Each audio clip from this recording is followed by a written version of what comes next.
Hello, and welcome to this episode of Ruckcast.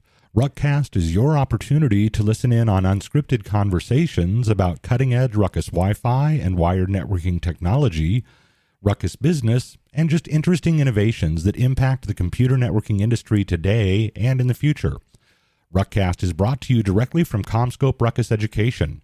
For more learning opportunities, be sure to log on to training.ruckuswireless.com and view content on our Ruckus Education YouTube channel. Simply search for Ruckus Education on your YouTube homepage. Without further ado, here's your host, Matt Clouda.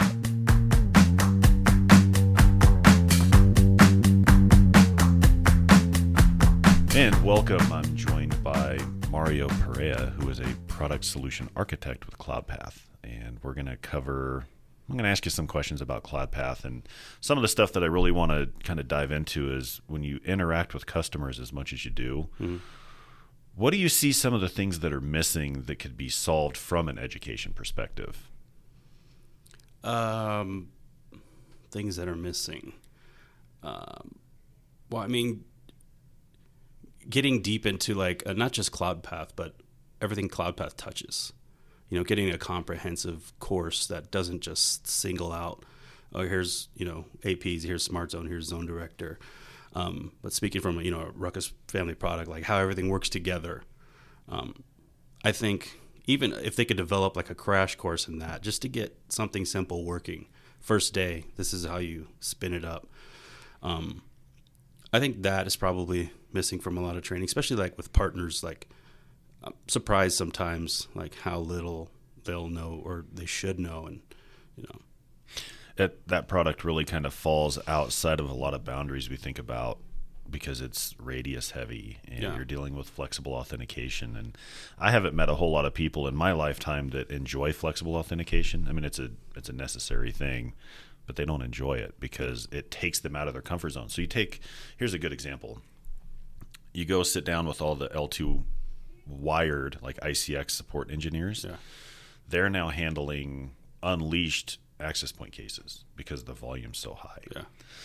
So you sit down and talk to them and they say, yeah, we're handling unleashed for homeowners, which is easy because that's mainly just a reset, get them set up, they're ready to go. But then you get an enterprise customer that calls and they're trying to do all this authentication through LDAP and Radius and everything else. And they go, I can't sit here and expect a network engineer to be an Ansible guy overnight. You just can't do it. And Radius is the biggest problem because you have how many different flavors of it? I mean, you have 10, 20 flavors of Radius. Once you get the basics of it, so we've kind of learned that with things like that, you have to take it and, part of it is how you manage the access point. How sticky is it? How does it roam? Things like that. Yeah. But then you also get deeper into it and realize, well, there's things that it's tying into. And the wireless support people have forever said, a lot of the struggles we have is we have a customer that calls and says, I can't get this to work with Radius, which means they have to know Radius to get it to work. Yeah. And Cloudpath is very heavy with that because it uses its free own, Radius. Yeah, and it's internally built to it.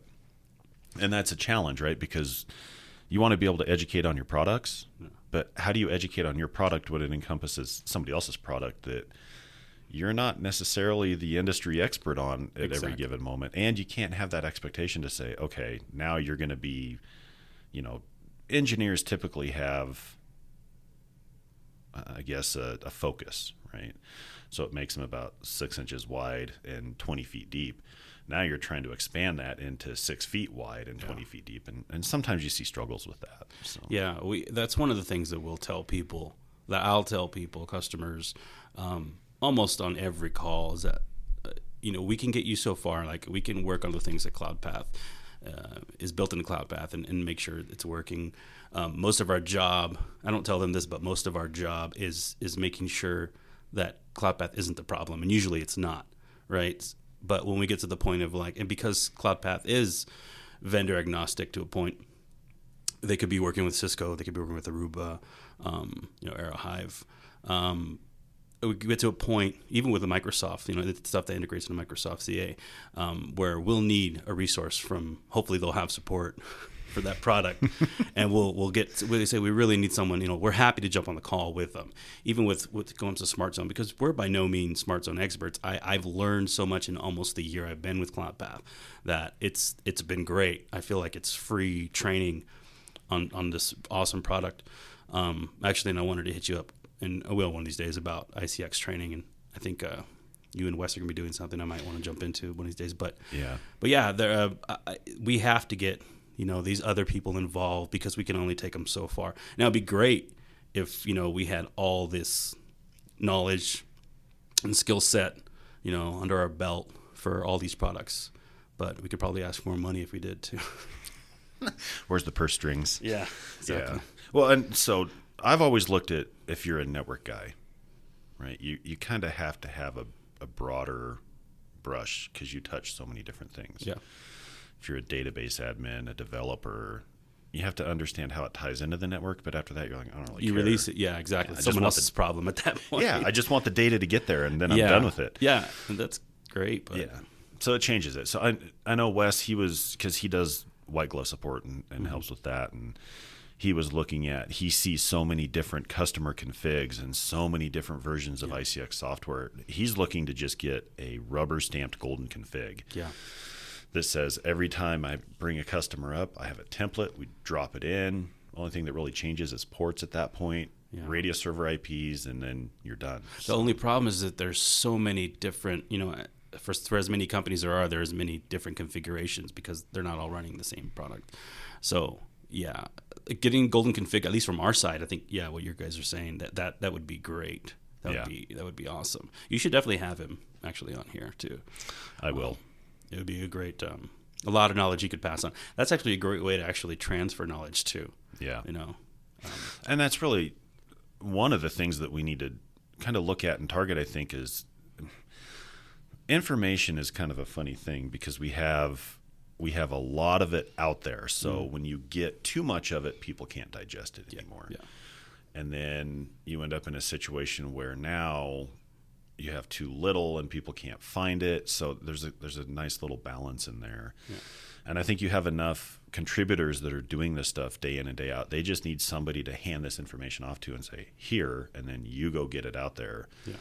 Even companies with like Yammer and Slack and everything that's out there, there's ways to get it out there. And the other big thing too is YouTube content. Yeah.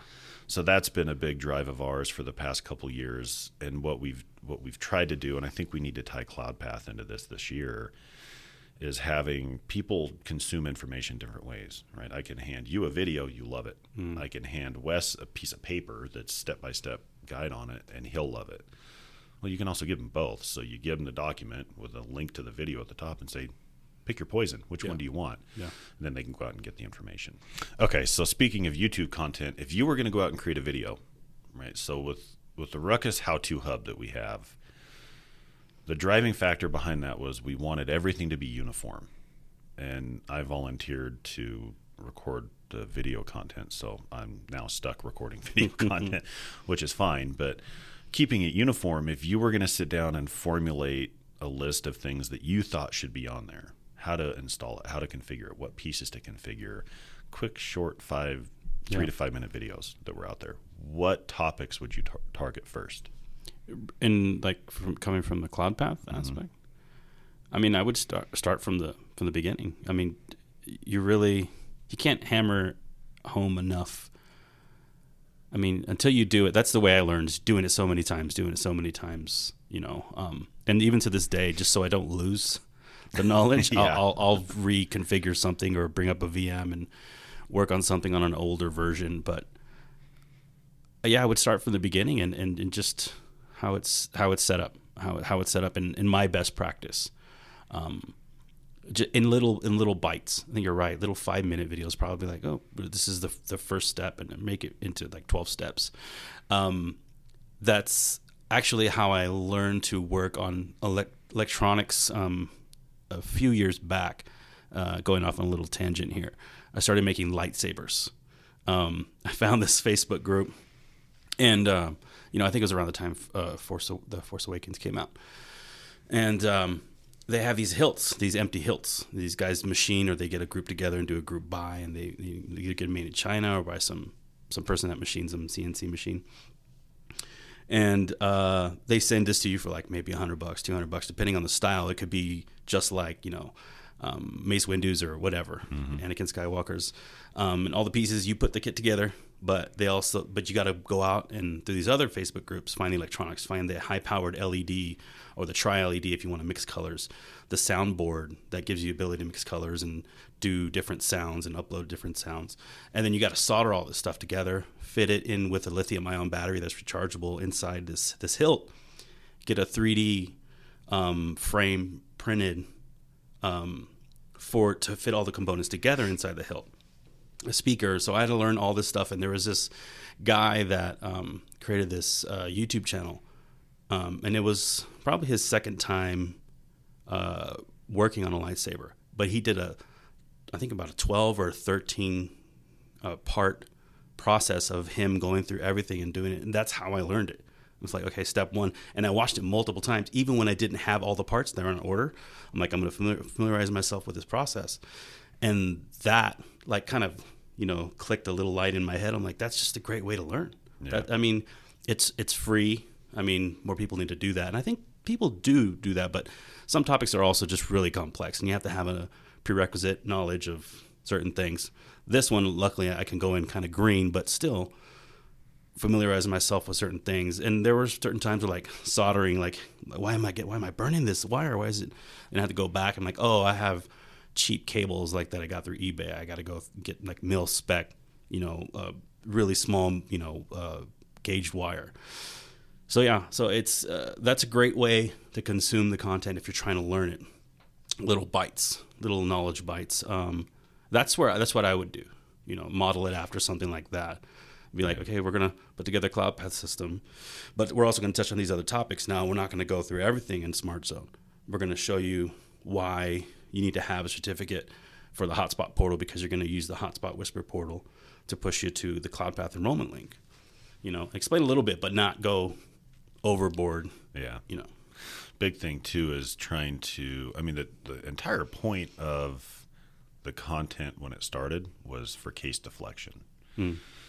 Support organizations, if you look at, and this data that I have is probably 10 years old now, but TSIA, they recommend that 36% of your support volume is self-resolved. So the customer never actually talks to you. They find all the resources they need right in front of them, and then they can solve their problem, which is great. Sometimes you want that reassurance of talking to somebody and saying, this is what I'm doing. Sometimes you get a guy, they're just a little bit more advanced with it. And like, I'm good. I got it figured out. So that's the main drive behind it. But it kind of looks like to me, you have to have both at this point. Yeah, because you're going to have those customers also, from my experience, that they're like, and I've been on the other side of that, coming from the IT world. Like, I'm paying for this support, and I want you to do it for me. Let's jump on a call, but can you do it?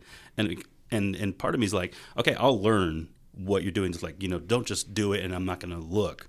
But I don't have the experience, being my background, whatever. But I'm paying for this. You should do it. But there are people out there that are really knowledgeable too. And I've worked with those guys and they'll do it all. And I'll just be, from a support standpoint, just be on the call, watching them while they do it. But I sent them all this information, the pertinent information for whatever we're trying to accomplish. And yeah, they can do it. Yeah. Case deflection, it's always, that phrase has been around for such a long time. And I think in reality, you're right. You need both. You can't just depend on case deflection, all this content, because it's going to be overwhelming for some, not enough for others. Yeah. Well, and you're not going to solve 100% of it up front. There's no way. Definitely not. But you're at least going to get the low-hanging fruit. Yeah, and then when they say that, they're going to put IT and support people out of business, with like stuff like, IT less configuration, things like that. Be like, yeah, but somebody's got to touch it. Yep. Somebody's got to touch it. Someone's got to support it if someone else is going to touch it. So yeah, it's always going to be there. Yeah, I love YouTube content. It's really interesting to see, like, the kids at home, they never touch the TV remote ever. It's the weirdest thing. Yeah. And to me at first it was kind of mind-boggling because we grew up in the era where the quote was raised by the television, right? Yeah. So we're used to having that as something that you interact with. I'm not a big fan of TV by any means, but there's certain stuff I'll watch. Yeah. But they'll sit down and get their phone out and just watch YouTube videos. Yeah, like, they're stuck in that, their neck down. Yep. You know. Yeah, and I use it too. I mean, when I bought my personal laptop, I went through and looked at everything I could to see, what are people saying about it, what are their experiences, that kind of thing, because I had one before it and it just ran a little hot. Gaming laptops run hot anyways, but this thing ran hot. And so I've watched YouTube videos on both of them. Yeah. So you get great content. You do. You really do. You got to sift through it. Yep. You really have to know what you're looking for. So every once in a while, I'll stumble across something, specifically because of like a Reddit, article or link or post that someone did about, I subscribe to like the sysadmin channel and home networking, home lab, stuff like that. And someone posted this guy, his name is Nil, N-I-L. He's a trip, but he's the most intelligent IT person or person with an IT background that I've ever listened to. And he explains, while driving in his car and dressed like a raver, because that's his personality, and that's fine. But he calls his videos "A Cat Explains" because he's got little cat ears and stuff like that and little face paint. He's all, "A Cat Explains DNS." And man, A Cat Explains Active Directory, and it's great. It breaks it down. Some of them are pretty long. And some of them he's just like, I'm just doing some work at home and like putting up my, surveillance system and all this and stuff like that. Phone freaking old Nortel phones and stuff like that. Yep. It's really cool. But cool. The way he explains it is just, I'm like, and I stumbled across this guy and I learned a lot just from, watching A Cat Explain DNS. That's the trick, is finding somebody that's knowledgeable enough, but eloquent enough to explain it to not necessarily a layman, but somebody that might fall in between knowledgeable and layman. Right? Yeah, someone that it will recognize something and be like, I don't know what that is, but I'm going to, he makes it sound so interesting, or they make it sound so interesting that I'm going to follow up on that and learn about that. Yeah. I'm going to throw him under the bus. I have a buddy of mine that a previous job I worked with him, and I've been friends with him for years, and he is scary smart. Yeah. Like scary smart. But he doesn't possess the ability to, he doesn't like to talk in front of people. Like, it just doesn't work. So we've been in meetings before and like collaborative efforts with a large group of people, and he's whispering something in my ear and I'm having to proxy for him. I'm not taking credit for it. I'm just telling everybody, hey, him and I were just talking and he has a great idea. And I'm like, why am I doing this for you? Yeah. What? That's funny.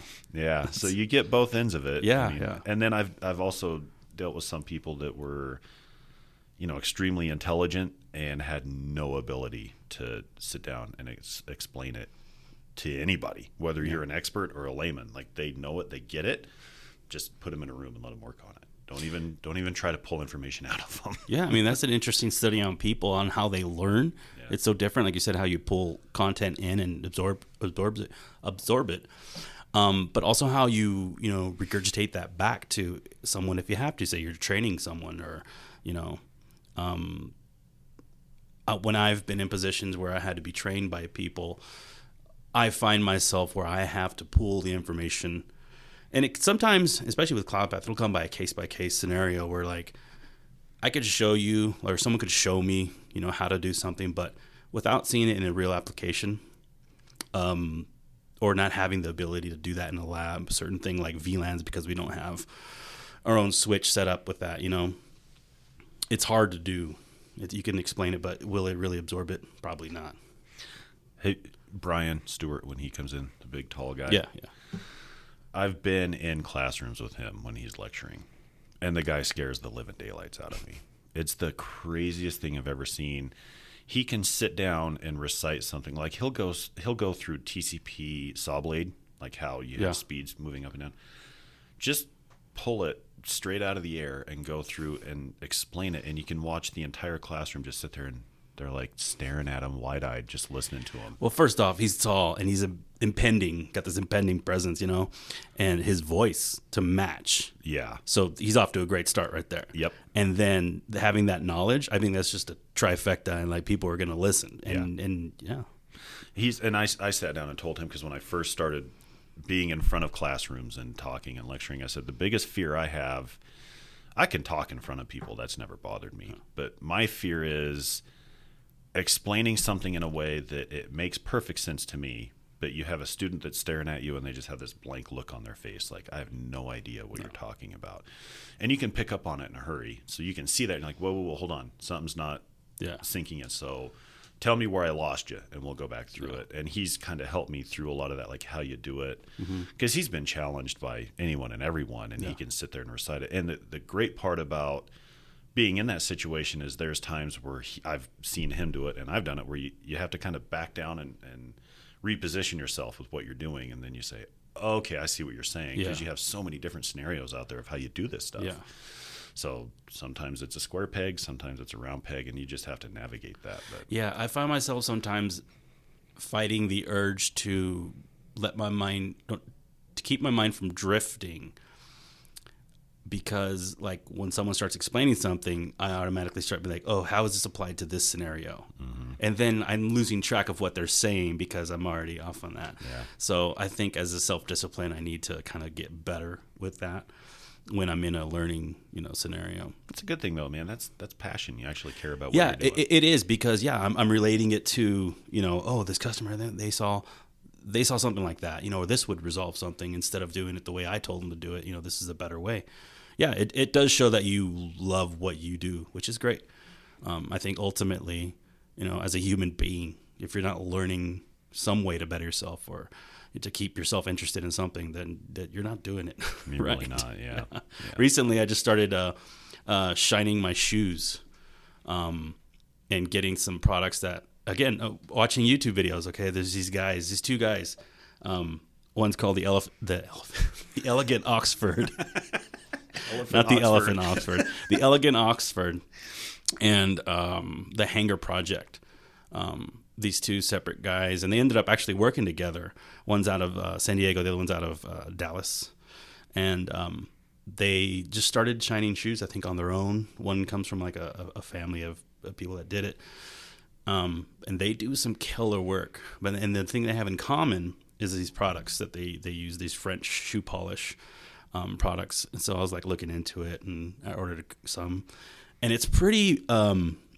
It's like a meditative process when you're shining shoes. It can take to get a mirror shine, like it looks like glass on your toe. I haven't gotten there yet because I don't have the patience or the skill set yet, because it's one of those things, like everything. The more you do it, the better you become at it. But you really have to be persistent with it. Sometimes put it away and come back 24 hours later after the wax has hardened and settled into the leather.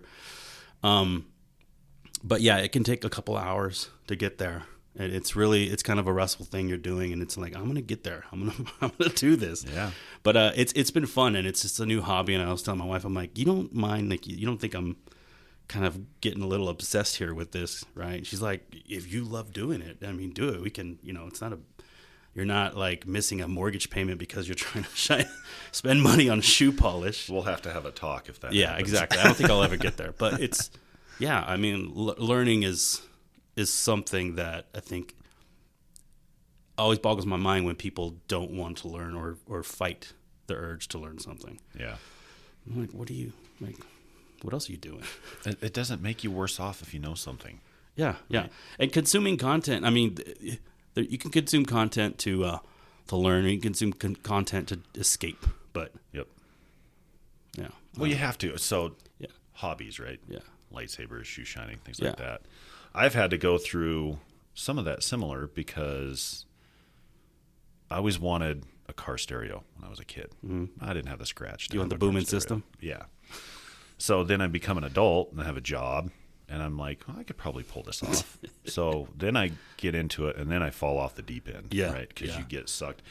So you get one system built. Factory car stereos today operate completely differently than they did when you and I were in high school. I had a small bundle of wires back then. Yeah, and now you've got a stereo that's pumping exhaust sound through the speakers so that when the kid's driving, they feel like it's revving up and it sounds loud. And the reality is you can't hear it outside the car. Yeah, exactly. And then you have these dirty signals coming into them where it equalizes that signal as the volume moves. So now you've got to get something inserted into it at line level that basically flattens the signal so that then you can touch it after that. Wow. It went into, I ended up on a forum for my make and model of vehicle to sit down and say, what is going on with this? And it went down the rabbit hole in a hurry. But I learned a ton. I mean, I'm not a 12-volt guy by any means, but I was able to sit down and figure it out. Yeah. And at the time, I had a neighbor that did this as a living for a while, so him and I fought through it. And, and then I go through all this, and a year later, 2 years later, I'm driving to work, and I'm listening to talk radio. But it sounds great. Such a great investment. Great. No, I know what you mean. You know what I love when I'm doing research on a project or a hobby, is when you're deep into these forums and then you look at the date of a post and it's like 1998 or 2003, and none of the JPEGs are working anymore, and you're like, well, there's a link. I bet you it's dead, and sure enough, you go to it, it's dead. It goes to another old forum in GeoCities or something. Yeah. Man, you're going back. Yeah. So but that's always like, I got to turn somewhere else. I got to find the what I need to learn. To fix that. But, I like it now too because there's enough human interaction piece, like forums. That's where I found everything I was looking for. But you look at Tapatalk or whatever, it's a massive forum list. You have Discords, you have all these different things, and people can contribute. I mean, you run into trolls once in a while, but mostly people that genuinely want to be there. Yep. Are good people when it comes to that, what you're there for. Yeah. Now, once people bring other things into it, whatever it is, and then their own personal biases, that's when it starts deteriorating. And it's like, this doesn't need to be a place for that. Yeah. But yeah, for the most part, you find good people. Yep. Thankfully. Same friend that I would have to proxy for talking. Yeah. I'd tell him, like, I'm trying to figure out what's going on with this. And he's like, what'd you do? I was like, well, I asked a question here, and then the trolls came out of the wood. He's like, that was your first mistake. Oh, yeah. Don't ask questions on the internet. I'm like, well, but I need an answer. But when I was looking for this stuff, it was awesome because everybody was, they're into it. So like, I want to help you out. Yeah, seeing some of these like Reddit posts when people do ask for like home lab stuff, even like home recording and stuff that I check out, the good questions and posts that people, the ones that detail also, kind of like in IT, like I've tried this, and this. What am I missing? This is what I'm trying to accomplish. Those types of questions usually, and it's long-winded sometimes, you won't get the trolls because you won't get the trolls coming at you because you've explained yourself pretty well. But there's always someone in the comments be like, well, I interpret it as they said this. So, and then they're fighting with someone else in there. Yeah. But you're like, okay, that's not my it's going to happen. It's going to happen. And it's frustrating too, because I know for a fact that if you or I are out there asking that question, somebody else has the same question. Exactly. So let's answer it for multiple people. Don't be and there's also those people that be like, well, did you read the FAQ? Did you read the pinned articles that cover just this? Be like, yeah, but you know how many freaking articles there are? Yeah. There's a lot of the redundancy in these questions, and a lot of noobs come in and they're like, hey, how do I make my mic sound golden? And, like, come on, don't be vague. Yeah.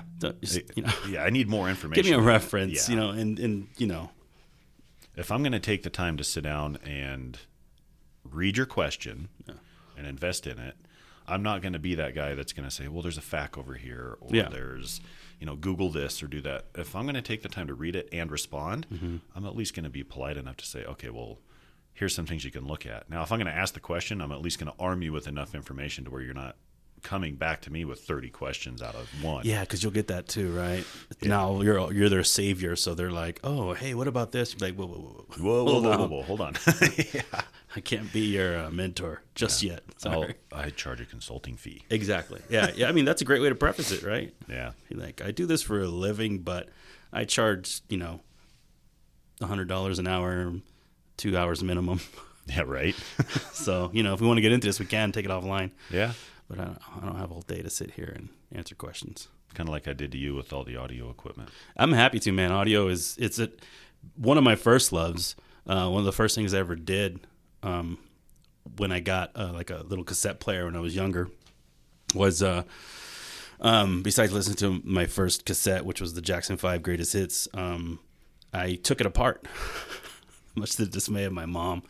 But I didn't take it apart and everything out. I just took it apart to look at the speakers, and I was able to get it back. I think the only thing I wasn't able to put back in for some reason was the antenna, the radio antenna. It was one of those telescoping ones. And, I don't know why. I think the way it was like a long shaft that went through, but I missed a screw or something. I don't know. I was 10, maybe younger than that.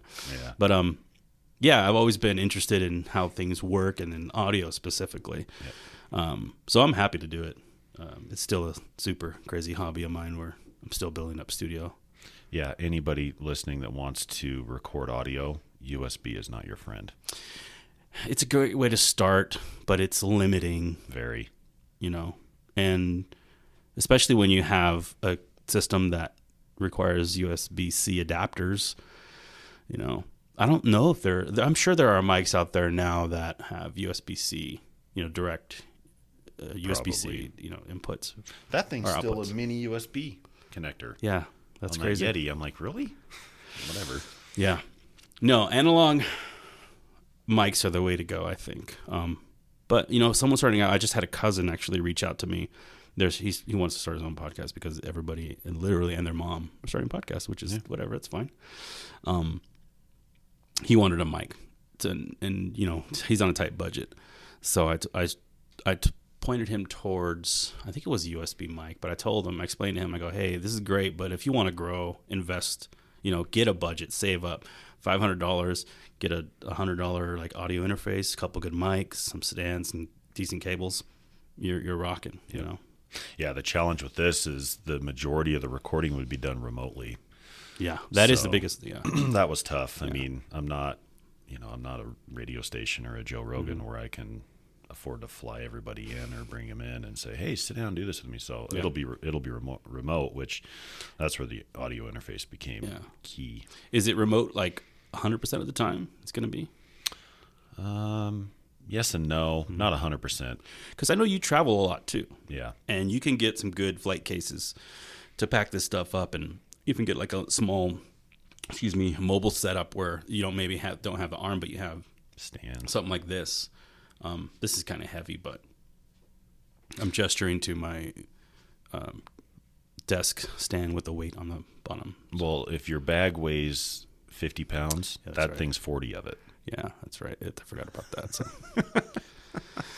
Yeah, I'd like to be able to do that because you're right. I mean, with all the travel, there's so many interesting people, yourself included, that you want to sit down and talk to that also have information about their projects and stuff that they're working on that I think is really pertinent.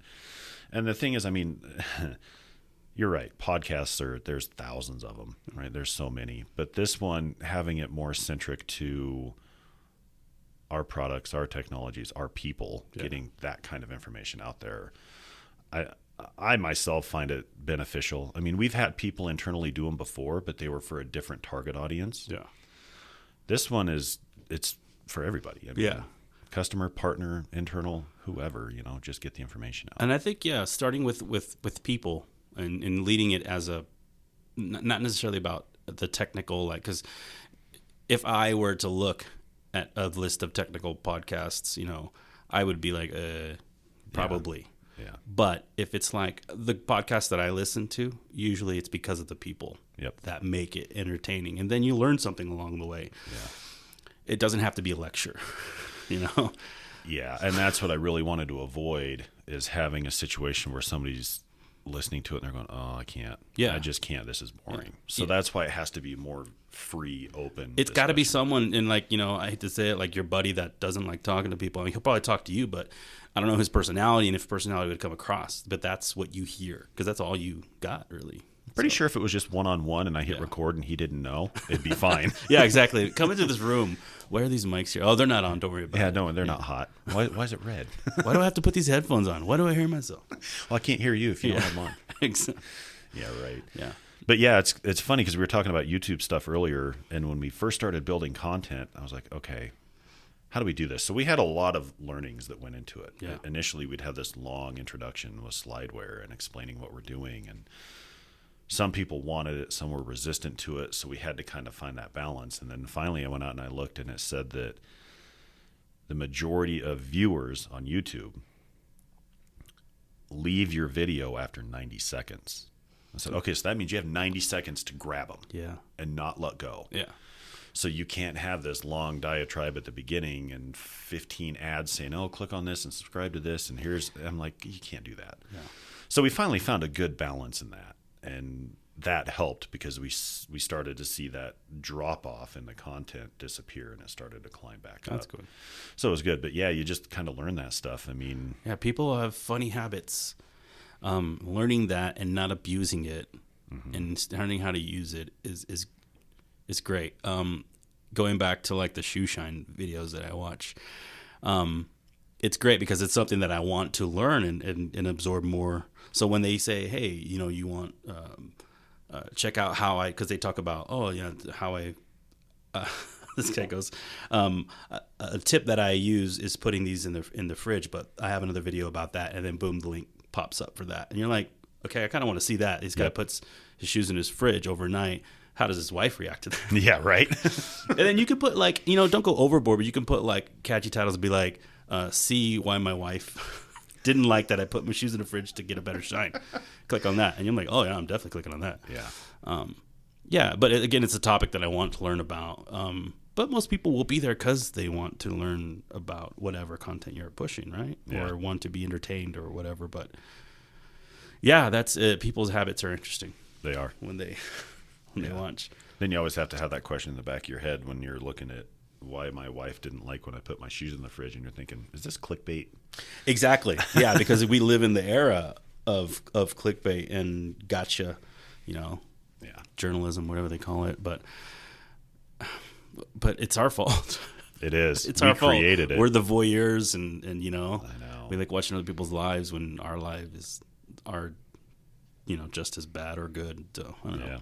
Yeah, I mean, look at Twitch. Like there's a platform out there where you can watch somebody play a video game. Yeah, and I've never actually checked out Twitch, but I know they have other channels too. Like Mystery Science Theater 3000 has a Twitch channel, and they were streaming during the Thanksgiving.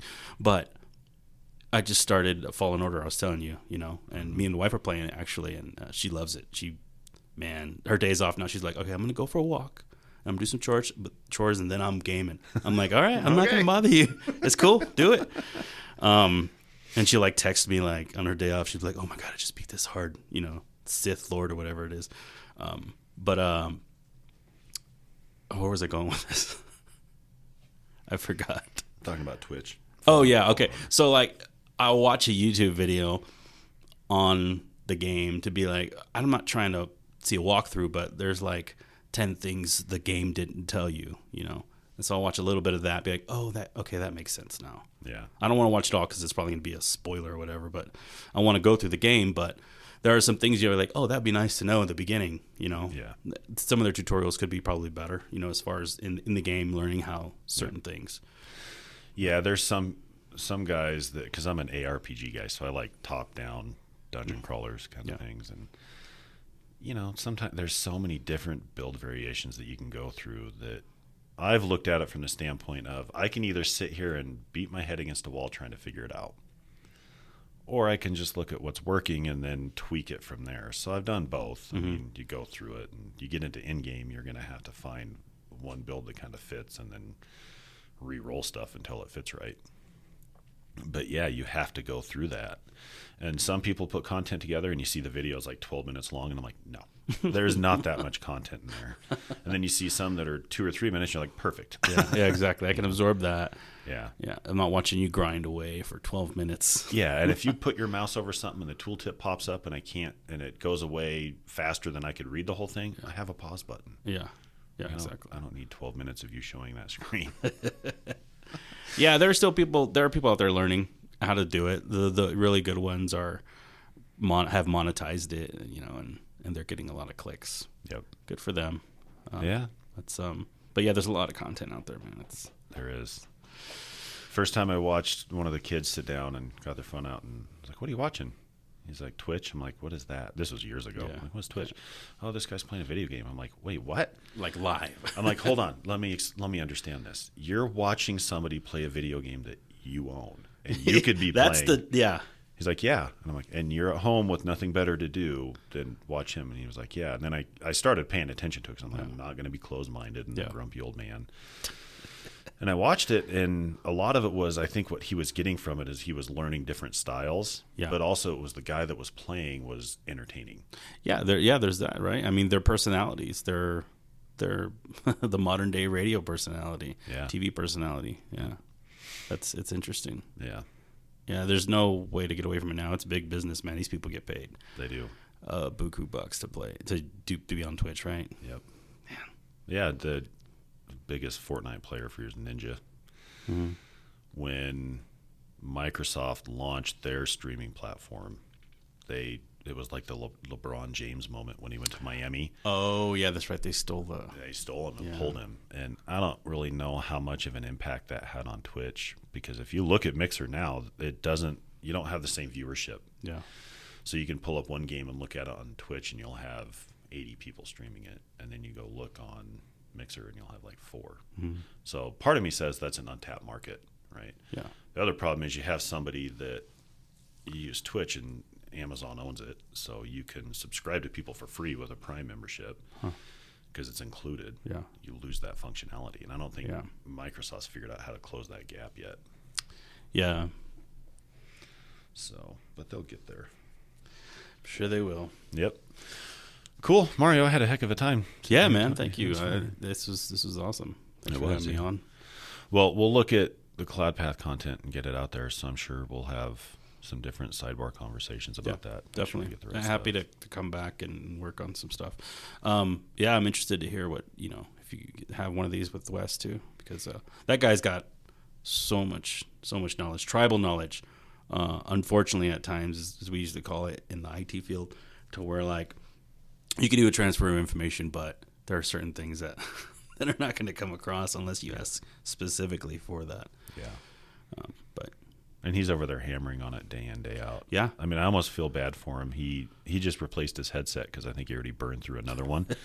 But he is on the phone from the minute he comes in until the minute he leaves. Yeah. Like, dude. Sometimes I don't even know he's there until I hear him, respond to a customer on a call. Yep. Or I say, hey, Wes, morning. And then he won't say anything, and then he'll respond to somebody. I'm like, oh, okay, you're on the phone. Yeah, you're on the phone. Yep. I just make the general assumption that if he's here, he's on the phone. Yeah, exactly. I got to start doing that. Yeah. All right. Cool. Well, thanks, man. It was good talking to you. Yeah, same. All right. Take care, everybody. Thank you for listening to Ruckcast. If you just found us for the first time, be sure to follow or subscribe on your platform of choice so you can be notified of future episodes. If you have ideas for future episodes or can't find Ruckcast on your favorite platform, contact us at ruckcast@comscope.com. And as always, thanks for listening.